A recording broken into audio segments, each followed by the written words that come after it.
Hey, salut, c'est Tonton Hunter. On se retrouve aujourd'hui pour une nouvelle vidéo.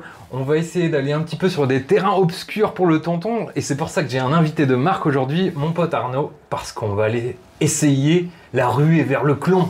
Eh bah oui, salut tonton, bah écoute, merci de me recevoir Bah, ça fait plaisir. dans la grotte, C'est ça. la grotte à musique.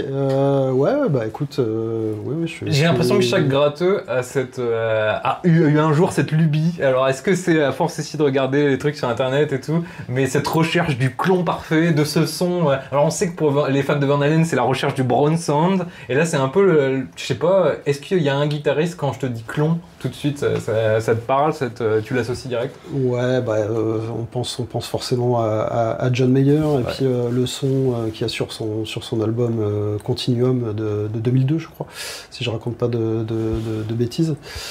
C'est cette alliance entre le clon en fait et la bluesbreaker qui donne ce côté un peu cristallin, mais en même temps avec beaucoup de dynamique à son son qui est très recherché dans la clon, qui est pas mal utilisé par les guitaristes comme booster. Alors que c'est pas comme vraiment boost, ouais, comme boost. C'est ce que tu me disais tout à l'heure en off, on suit aussi tout ce qui est JSS, pédale, etc. Ouais. Et le gars avait l'air de dire que c'était une hérésie de faire ça, c'est ça que tu disais? Ouais, je sais pas. Josh Scott de JHS, lui, il utilise pas la clon comme boost, effectivement, lui, il trouve que c'est de la merde. Quoi? Que c'est de la merde. C'est du gâchis, quoi. C'est surtout par son drive et son gain, le fameux côté transparent en fait qui permet de continuer à entendre le son de ta guitare et l'overdrive à côté qui fait toute la richesse et tout l'intérêt de la clon. Donc voilà. Pour ceux qui ne le sauraient pas encore, donc le clon c'est quand même une pédale qui maintenant a quelques grosses dizaines d'années. Les premiers exemplaires, tu sais à peu près la décennie ouais, je crois que c'est dans les années 90 en fait, ça doit être à la fin des années 90. Alors je me souviens plus du nom du concepteur. Monsieur Clon. on l'appellera comme ça dans la vidéo. Vous voyez qu'on a bien fait notre devoir avant de commencer. On fera des inserts, promis. On aurait peut-être dû se documenter un petit peu avant. Alors... Attention, ce poste est à vocation scientifique. La clone Centaur a été développée entre 1990 et 1994 par Bill Finnegan et des ingénieurs du MIT. Donc c'est bien une pédale des années 90. Elle est considérée comme beaucoup par la première pédale boutique parce qu'elle était assez chère à ce moment-là. Et s'il y a une grosse différence de prix avec les nouveaux modèles, c'est parce qu'elle a été rééditée en 2012 mais que la fabrication est devenue industrielle alors qu'elle était fabriquée à la main avant. Voilà, maintenant vous êtes incollable sur le clon Centaur, vous allez pouvoir vous la péter. N'oubliez pas de mentionner qu'elle a un buffer qui lui permet de conserver ses aigus. C'est la principale caractéristique de cette fameuse pédale qui est tant mystérieuse. Allez, c'était Jean-Michel Science, à la prochaine! Ah oui, ce que je sais, c'est qu'à l'époque, il avait mis une couche d'époxy noire sur le circuit pour éviter qu'elle soit recopiée. Ah! Ouais, en fait, c'est ça. C'est peut-être aussi ce qui contribue au mythe. Avec beaucoup de succès. Oui, c'est ça. Mais en fait, c'est ce qui fait le mysticisme autour de la pédale, c'est que pendant des années, dirons-nous, personne ne savait ce qu'il y avait dedans, ou alors en tout cas tout le monde jouait le jeu. C'est un peu comme la fricadelle, je pense, je sais pas.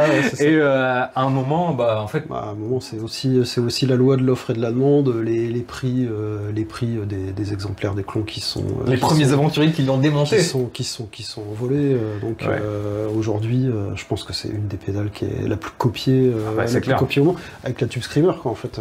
En fait, l'idée c'est que c'était pas prévu, mais j'ai fini par choper, pour diverses raisons, plusieurs clones différents, et je me suis dit, est-ce que, parce que bon, on est tous gratteux, on a tous un budget qui est pas extensible, et il y a aussi ce mysticisme, est-ce que certaines pédales boutiques sont juste un joli coffret, en fait, dedans, c'est le même circuit, et en fait, il y a un petit peu d'esbrouf, ou est-ce qu'il y a vraiment une différence, et est-ce que, selon ce que vous voulez jouer, est-ce qu'il y en a un qui est plus adapté à votre jeu ou pas?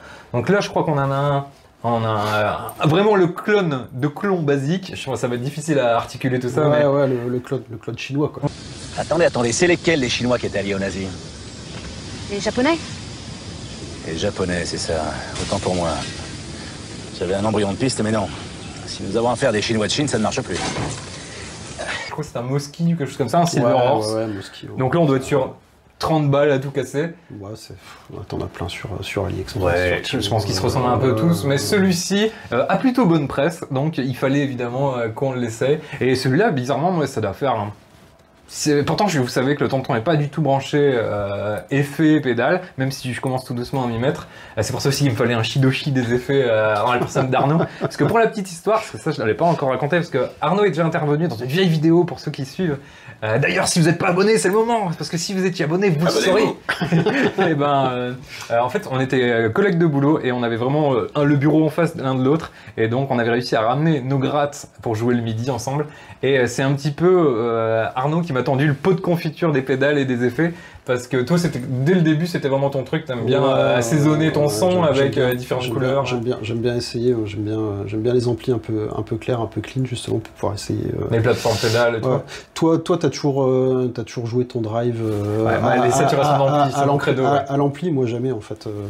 J'aime bien cette polyvalence des pédales. J'aime bien essayer, quoi. Je trouve ça assez fun, quoi. Mais c'était l'excitation du boulot aussi, parce que c'était toujours quand il revenait le lundi, c'est bon, j'ai craqué. Alors j'en ai revendu 2. Je crois qu'elles étaient trop bien. Oui, mais j'en ai trouvé encore mieux. Et puis celle-ci, c'est une double, elle mélange ça et ça. Et moi j'étais médusé, genre quoi, ils ont fait quoi, ça appelait ça. Donc un blues breaker, un tube screamer et puis un clon. Les dual overdrive, il y en a plein. T'en as essayé une paire? Ouais, j'en ai essayé quelques-uns. Donc je me suis dit, vu qu'en plus vous connaissez le tonton avec ses petits doigts potelés, pas forcément très doués avec les effets, qu'Arnaud serait un ajout non négligeable à la qualité de cette vidéo. Ça, je vous en laisserai le seul juge à la fin.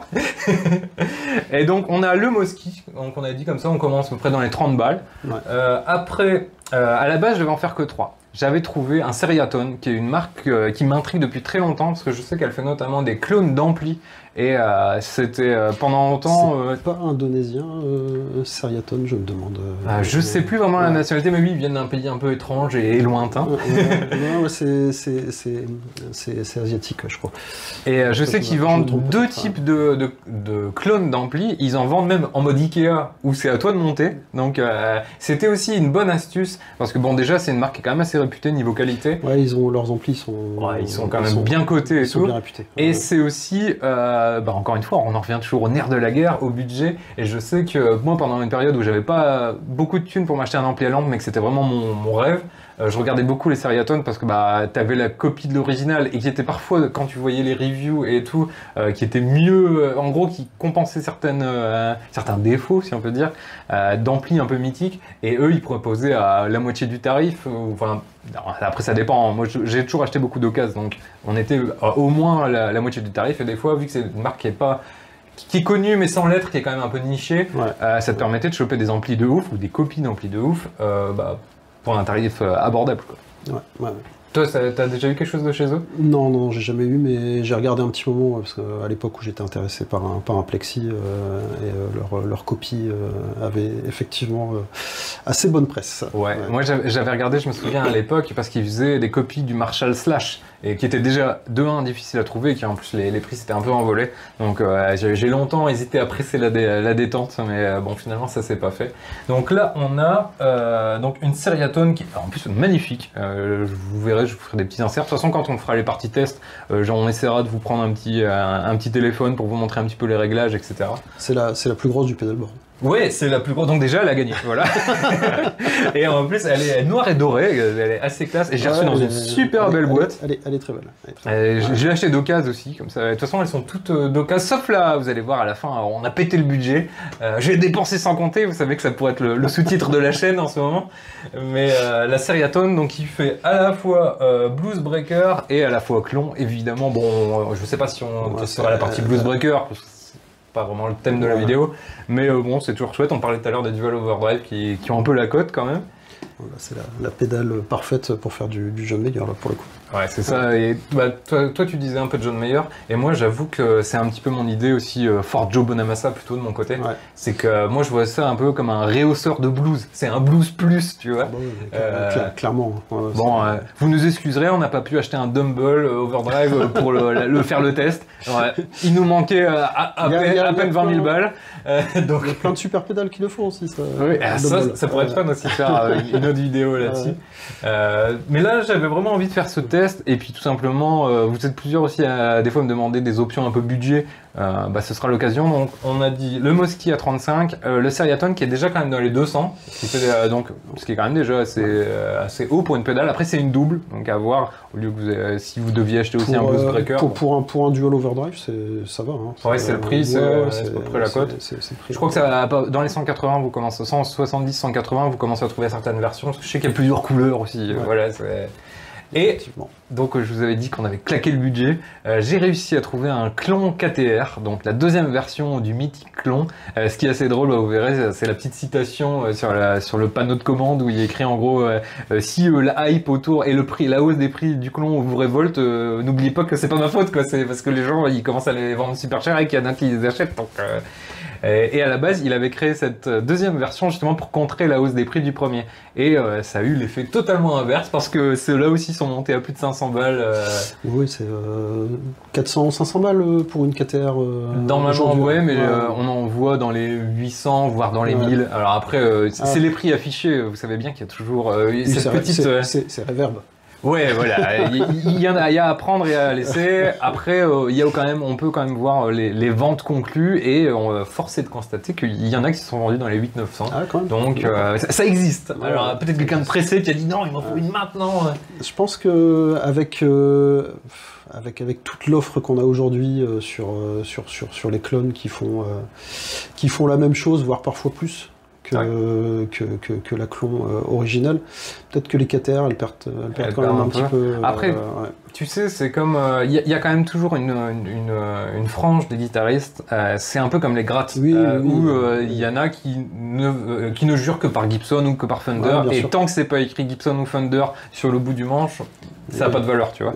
Alors ça existe, c'est probablement une minorité maintenant, mais après les vieilles légendes ont la peau dure, visiblement, même si, c'est vrai, on le dit toujours, mais quand tu achètes une guitare de cette marque-là, tu achètes un petit bout de la légende, dirons-nous. Alors après, est-ce que c'est justifié ou pas?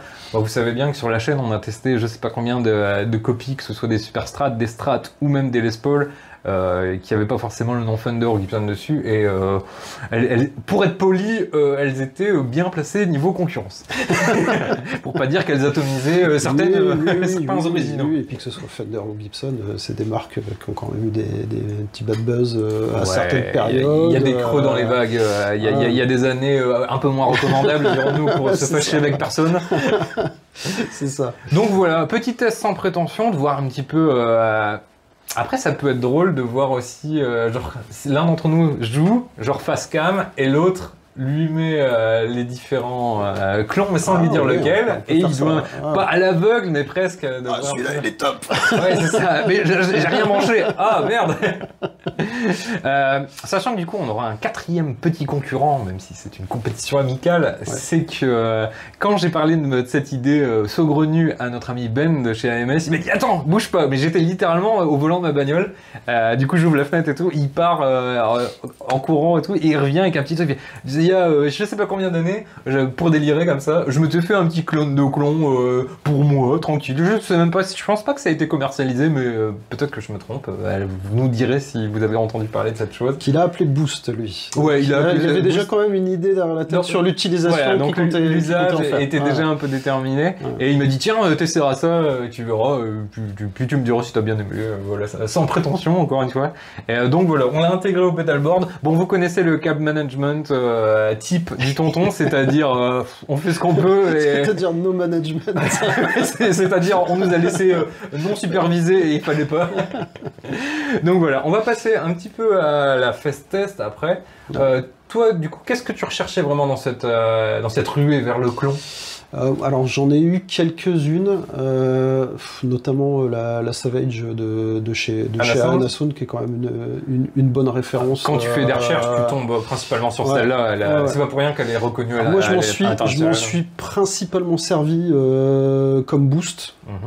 Au départ, pour finalement me dire que c'était mieux d'avoir directement un vrai boost plutôt que d'utiliser une pédale pour ça. Et effectivement, j'en reviens sur l'utilisation où aujourd'hui je l'utilise plutôt comme une overdrive transparente, qui est vraiment sa destination première. Quoi. Sa destination première. Ouais. Ok. Et t'as déjà un a priori, tu penses déjà que ton cœur va pencher sur une des pédales Alors, je suis vachement curieux parce que j'ai jamais essayé de KTR. Ok. Donc là, pour le coup... Et tu me disais aussi que d'après tes essais et tes recherches, la différence des modèles et des prix s'entendait plus quand il y avait un peu plus de gains. Bah ouais, c'est ça. C'est sur le côté boost, en fait, elles vont... Je pense qu'on n'aura pas trop de surprises. C'est quelque chose de facile à reproduire sur un circuit. Elles vont toutes faire à peu près la même chose, c'est-à-dire monter le volume et te rajouter un peu de dynamique, quoi. Mais c'est surtout sur le gain, je pense que ça va faire la différence. Donc pour ceux qui ne sont pas familiers avec la pédale, la pédale est connue pour avoir très peu de boutons, parce qu'il n'y en a que 3. Il y a un bouton de volume, un bouton de gain et un bouton de treble. Ouais, bah classique pour une overdrive en fait. Sur Tube Screamer aussi, tu retrouveras à peu près. Donc on va essayer de réglage, quoi. Ouais. On va essayer de respecter un petit peu au début. Tout est à peu près le même réglage pour qu'on puisse un petit peu faire le comparatif. Mais après, on va aller doucement aussi en essayant de tourner un peu les boutons vers une position qui nous plairait un petit peu plus pour voir aussi si ça peut vous conseiller pour un futur achat, qui sait. Ça nous permettra de voir un petit peu l'étendue et comme tu dis, si jamais elles sont à l'aise quand même, quand il y a un peu plus de gains, parce que bon, c'est souvent là où le bas blesse. Ouais. Pour la logistique d'aujourd'hui, tout va être enregistré sur l'AMS The One parce que il est génial, donc ce serait con de pas le faire. Je confirme. Et c'est ça. Bah oui, là vous avez deux pratiquants maintenant parce que toi t'as chopé ton The One aussi. Donc voilà, si on a craqué, ça veut dire des choses aussi. Et puis c'était l'occasion aussi parce que c'est comme tu disais tout à l'heure, c'est une belle plateforme à pédales, bien transparente. On va juste mettre un petit peu de reverb pour que ce soit un petit peu plus flatteur quand même. Mais je veux dire, on va pas la baigner non plus, bien que la spring reverb de The One est vraiment incroyable. Là, on est sur un HP en creamback qui est vraiment fait pour aller avec cet ampli. En repiquage, on aura un SM57 et on aura le nouveau Shure NX5 que j'adore. Ça fait que quelques semaines que je l'utilise, mais je suis déjà conquis parce que, comme je lui ai montré un petit peu en off juste avant, je trouve que c'est quelque chose d'un peu plus fidèle que le 57 et il a un peu moins de lacunes dans certaines fréquences. Il y a une grosse différence à l'oreille. Il y a plus de chaleur déjà aussi. Ouais, plus de chaleur. Donc on va faire un mix des deux pour que vous ayez vraiment un son un peu room qui soit un petit peu plus honnête par rapport au test effectué. Et puis on va essayer donc tous les deux sur nos grattes. Moi je vais essayer avec cette petite PRS Johnny Island qui est encore en vente. Qu'est-ce que vous avez foutu? Pourquoi vous l'avez pas acheté? Bah tant mieux, moi je peux l'essayer aujourd'hui. Donc ça c'est chouette. C'est une gratte quand même qui est typée fort blues rock. Je me suis dit que c'était du coup une bonne idée avec un bon push-pull d'origine assez sympa. Vous voyez la touche en érable qui va faire que ça va être un petit peu brillant comme on aime, avec probablement, vu qu'on va essayer des clons, je vais sûrement utiliser un petit peu plus le micro neck, parce que bon, c'est quand même un petit peu fait pour ça. Et toi Arnaud, alors qu'est-ce que tu nous as ramené de beau? Parce que je sais que tu nous as ramené un de tes petits bébés. Moi j'ai ramené ma Blackbeard, la Dark Cthulhu. Bon, c'est une guitare de luthier en fait. C'est un luthier italien donc qui Est-ce qu'il peut nous la montrer un petit peu à la lumière pour qu'on voit un petit peu? Donc elle est un peu reliquée, elle est en pin. Donc corps en pin. Avec des micros maison. Micro maison, donc c'est un luthier italien, c'est ça? C'est un luthier italien. Donc c'est Blackbeard. Blackbeard guitare. Et l'arrière? Super, donc télé un peu classique. Waouh, l'arrière est vraiment magnifique aussi. Télé classique avec un P90 en manche et puis donc un micro simple classique Telecaster en chevalet. Super, je pense qu'on va pouvoir passer sur la partie test maintenant qu'on vous a donné un petit peu le but de la vidéo et un petit peu nos armes pour la journée. On va voir un petit peu lequel va être notre préféré et est-ce qu'on va avoir des surprises par rapport aux tarifs. Donc Arnaud est derrière moi, il va s'occuper du pedalboard pendant que je vais jouer. D'abord on va vous faire écouter le son du The One sans pédale, histoire que vous ayez un petit peu un son de référence quand même. Donc là je vais me mettre sur le micro neck avec le petit push.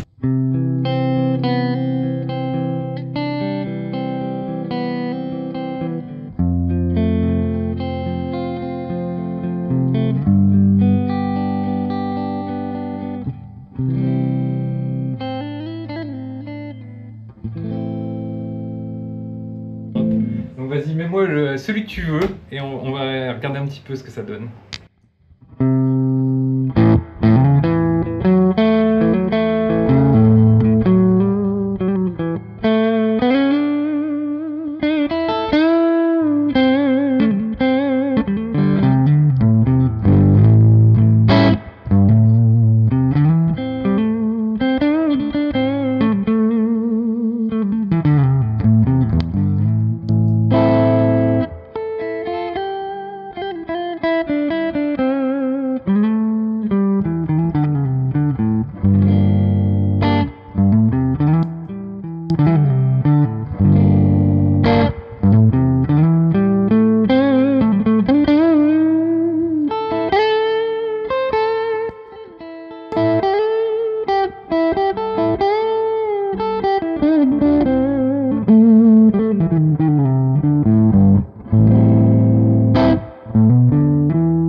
J'ai l'impression qu'il y en a qui ont beaucoup plus de personnalité que les autres.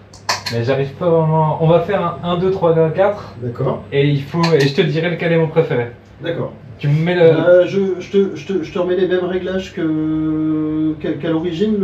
Le premier réglage c'était boost, là, et puis là on est plus sur de l'overdrive en fait. Ouais, je trouve que l'overdrive leur rend un peu plus hommage. Et comme on a dit que c'était un petit peu ce qui les différenciait et où là on pouvait voir les gaps de qualité, c'est peut-être pas con de partir plutôt sur du gain comme tu as fait là. D'accord. Et bah écoute, on repart du coup sur le 1. Allez.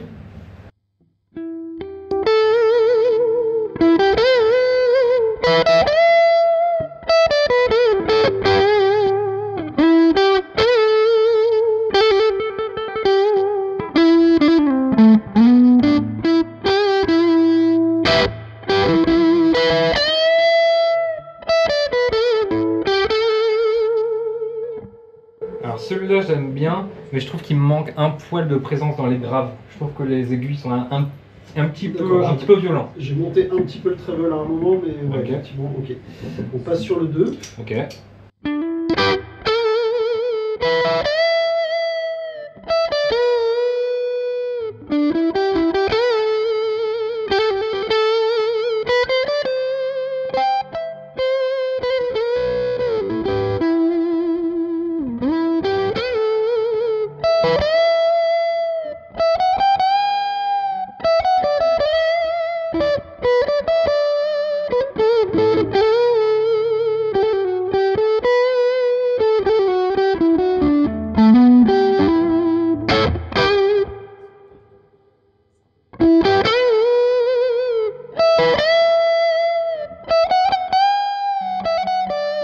Est-ce que tu pourrais encore monter un poil le gain si tu as encore un peu de réserve?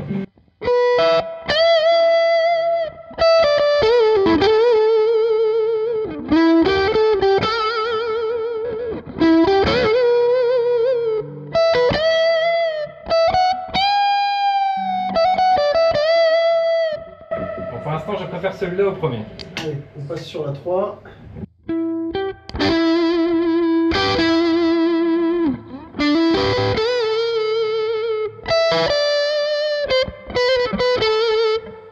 Déjà, celui-là, j'ai l'impression que la qualité sonore est vachement meilleure. Alors, ça se trouve, c'est une connerie parce que c'est le moins cher, je sais pas. Mais Tu verras. je trouve que les fréquences sont mieux représentées. Par contre, il a l'air de souffler plus.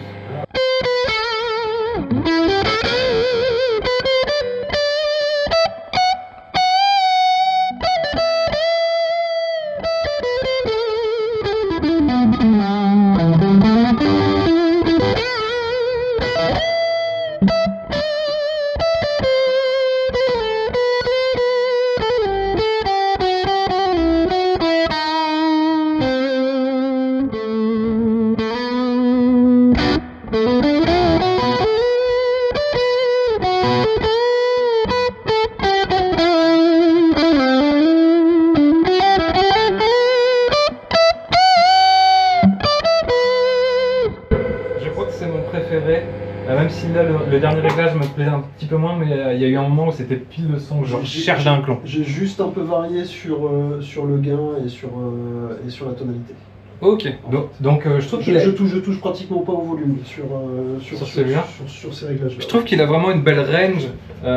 Celui-là m'a paru plus articulé. J'ai bien aimé aussi à l'oreille. Et plus exploitable et un petit peu moins monomaniaque, on va dire.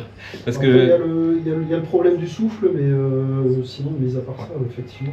Pour info, là, il y a zéro noise gate et tout. On est vraiment en prise de son direct. Il y a vraiment que les pédales. On les a mis en front, au fait, on vous l'a pas dit, on l'a pas mis. En même temps, les overdrive c'est rarement dans la boucle, hein, mais bon, voilà.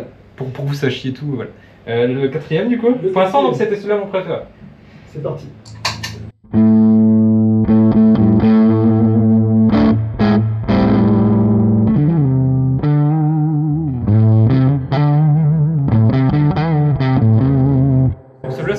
vachement plus vintage dès le début, je trouve.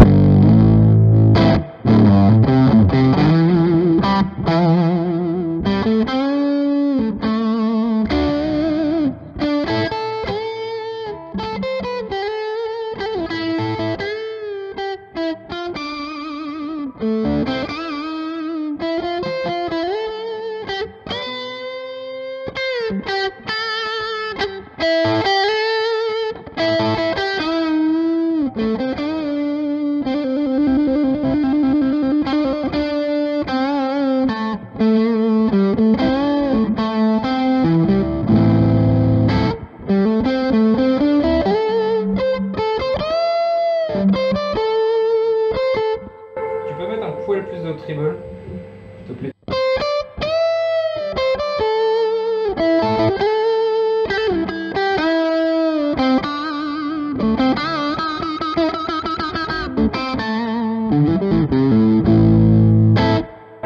Alors je trouve que l'approche est beaucoup plus vintage dans l'esprit. Selon certains réglages, je trouve que ça sonne un poil étouffé de temps en temps. Et sinon, tu es obligé de bien monter dans le treble et tu perds un petit peu de fréquence en grave, à mon sens. Quand tu montes les trebles, je trouve que tu perds un peu de l'équilibre. Ça devient vite très clair. Hein, Pour moi, clairement, et je dirais presque de loin, le troisième, mon préféré. D'accord. Alors, est-ce que tu peux nous faire un reveal du coup? Alors, le premier, c'était le Mosky. Ok. Donc, j'ai envie de dire, sans surprise, fait le taf, mais pas plus. Fonctionnaire. Ça- C'est méchant et en plus, j'ai été fonctionnaire et Arnaud l'est aussi, donc on peut se permettre. Voilà. c'est sympa, mais ça te transporte pas, quoi. Alors moi j'ai beaucoup aimé le deuxième qui était donc la Seriaton, Ok. qui je pense à l'oreille était ma préférée des quatre. D'accord. Sinon le troisième c'est celui d'AMS. Ah ouais? Ah ouais, bon, fidèle jusqu'au bout les gars. C'est le boost de Ben. Et donc la dernière c'était celle que j'ai trouvée la plus difficile à régler et finalement le vrai son clon en fait c'était la plus différente. Et la KTR. La plus différente des quatre c'était effectivement la KTR. Ouais. Bon, on inverse les rôles et après, on fait un espèce de bilan de ce qu'on a aimé, ce qu'on n'a pas aimé. Ça va? Ça va.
deuxième. Alors, t'as préféré le premier ou le deuxième pour l'instant? Pour l'instant, j'ai préféré le premier. Ok. Allez, on passe sur le troisième. C'est bon.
Et pour l'instant, toujours la première que t'as préférée ou?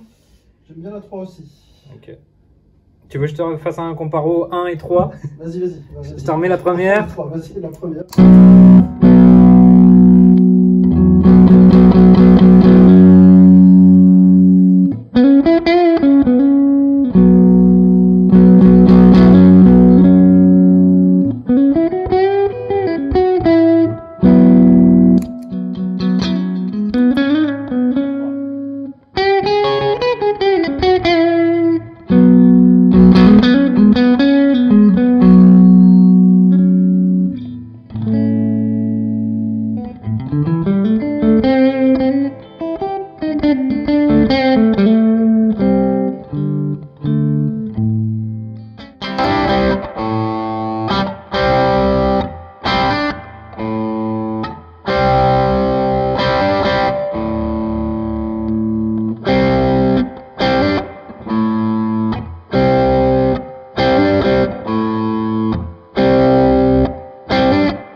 Alors du coup, la première, c'était la Klon KTR.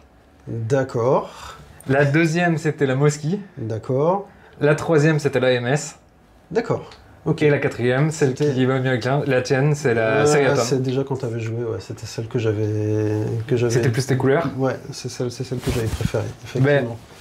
Ben, elle a vraiment de la patate. Et puis, ouais, des beaux médiums. Elle est bien transparente. Je trouve qu'en plus les courses des boutons sont assez grandes, donc ça te permet vraiment de faire des réglages assez différents les uns des autres. C'est vrai que les potards étaient assez sensibles aussi. J'ai trouvé, et sur la tonalité, tu sentais vraiment aussi une vraie différence quoi, entre. Donc toi tu serais là-dessus, ton coup de cœur de la vidéo ce serait la Seriaton du coup? Ouais. En plus, on n'a pas encore essayé le côté Bluesbreaker, donc ça veut dire que tu aurais encore tu pourrais peut-être essayer de stacker des trucs. En plus, je pense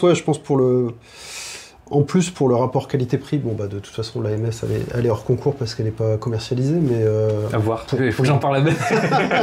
pour le rapport qualité-prix, c'est vrai que la Seriaton c'est un bon concurrent. Effectivement, comme tu disais, on n'a pas du tout testé le côté Bluesbreaker. Donc, ouais. Et moi, je comprends pourquoi je préfère la MS, parce que c'est quelque chose que j'ai ressenti aussi quand c'était toi qui jouais, c'est que le gain a un côté un poil plus granuleux qui moi m'emmène vraiment sur le territoire Bonamassa. Ouais, donc en fait c'est ce que moi j'attends d'un clon. D'accord. Alors, ce sera pas forcément vrai pour tout le monde, mais c'est pour ça que j'ai plus accroché avec. En fait, j'ai vraiment l'impression d'entendre un son, un mix entre Bonamassa et Gary Moore, quelque chose très lespolien, très rond, et en même temps avec t'as l'impression qu'il va lui falloir lui mettre un slip tellement la déburne, tu vois. Donc c'est vraiment le côté qui me séduit, et c'est moi ma quête du son clone, en fait c'est ça. D'accord. Donc moi ma recherche elle s'arrêterait là. Clairement, de toute façon, on était, sur le côté boost, elles étaient vraiment similaires. J'étais parti là-dessus quand t'as joué, et il y avait quasiment zéro différence quoi, en fait, de sonorité. Si tu les mets juste en clean boost quoi. Si tu la mettais juste en clean boost, c'est-à-dire le gain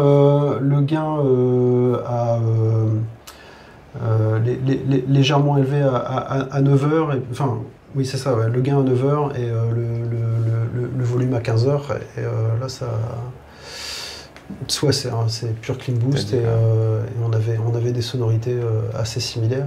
Par contre, dès qu'on poussait un peu plus dans le gain et qu'on manipulait le potard de tonalité, là on avait des sonorités vraiment différentes.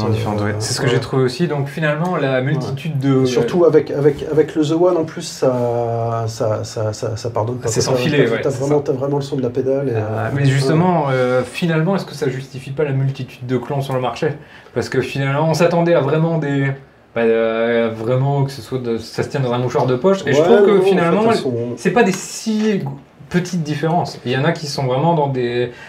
genre, tu vois, voir la Mosquée, j'ai trouvé qu'elle avait beaucoup de gains. Ouais. Ce qui peut être intéressant selon ce que tu veux en faire.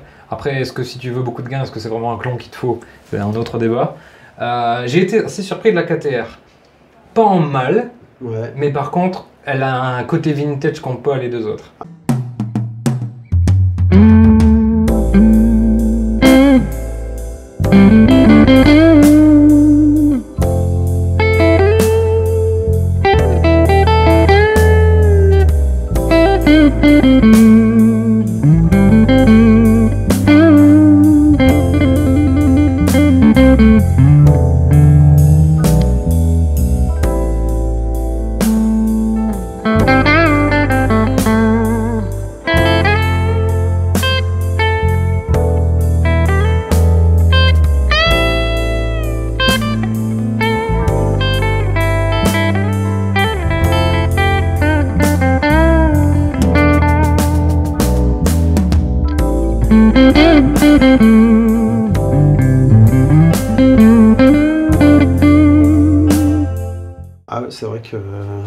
C'est vrai que pour le coup, moi c'était la première fois donc, que j'entends une clone originale. Véritable. The Original Sound, et du coup c'était vraiment très différent du reste. Et j'ai vraiment eu l'impression qu'elle n'était pas faite pour avoir un gain trop poussé.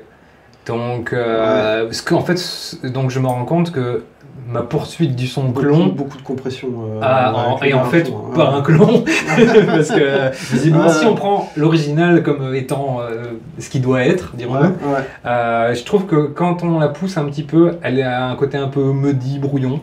Après c'est un style, ça fait très vintage, c'est probablement les faire chercher, mais c'est moins que les endroits vers lesquels je veux aller. Toi tu veux une saturation, enfin un overdrive presque proche de la saturation, quelque chose d'un peu ciselé. Pour moi c'est vraiment et tranchant quoi. Limite prolongement Les Paul Marshall quoi. C'est un son un peu plus moderne on va dire. Bon écoute, je suis content qu'on ait défriché ça ensemble. À voir si plus tard on trouvera d'autres colons à comparer. Mais je sais que il y en a pas mal sur le marché. Alors il y en a que j'ai jamais essayé et qui ont également bonne presse. Tu penses à quoi? Il y a la Wampler, la Tumnus. Ah oui, c'était dans mes... Quand je voulais en acheter un. De chez Wampler, et il y a la Archer de chez Giroquette. J'allais dire, moi c'est les deux que j'aimerais essayer. Celle-là, ça me dirait bien de les essayer aussi. Et ben n'hésitez pas à dire en commentaire déjà si la vidéo vous a plu, et si vous voulez qu'on fasse un épisode 2, parce que vu qu'on a fait l'attaque des clones, il y a l'Empire contre-attaque, où on peut trouver des choses. C'est vrai qu'en plus les vidéos sur les clones, c'est ce qu'il y a de plus original quoi. Oui c'est ça. Vu qu'on est les premiers en France à le faire, ce serait dommage de pas... Coucou les copains de Palf. Donc on avait envie, mais vous savez le tonton il est tout jeune dans les effets, donc c'est l'enthousiasme de la jeunesse. C'est le seul truc où j'ai vraiment jamais trop mis les mains, donc pour moi ça me paraît super original et tout le monde va dire oh putain, une vidéo sur les clans, bravo les gars, super. Je pense que c'est la vidéo la plus amateur que vous trouverez sur le Voilà. Mais est-ce que du coup c'est pas la plus honnête? Ah c'est vrai. Vous avez 2 heures. Il en faut plus. Bon Arnaud, en tout cas, plus. merci pour ton concours. Je t'en prie, merci de m'avoir invité. C'est grand plaisir. Bah, de toute façon, je pense que vu qu'on est un petit peu dans la bonne dynamique des pédales, j'ai 2-3 pédales de delay là qui sont un petit peu dans les cartons dont tu n'es absolument pas au courant. Du delay, mon dieu. Et est-ce qu'on essaierait pas un petit épisode? Est-ce que t'es prêt à aller dans le psychédélique, à entendre du YouTube sur ta chaîne?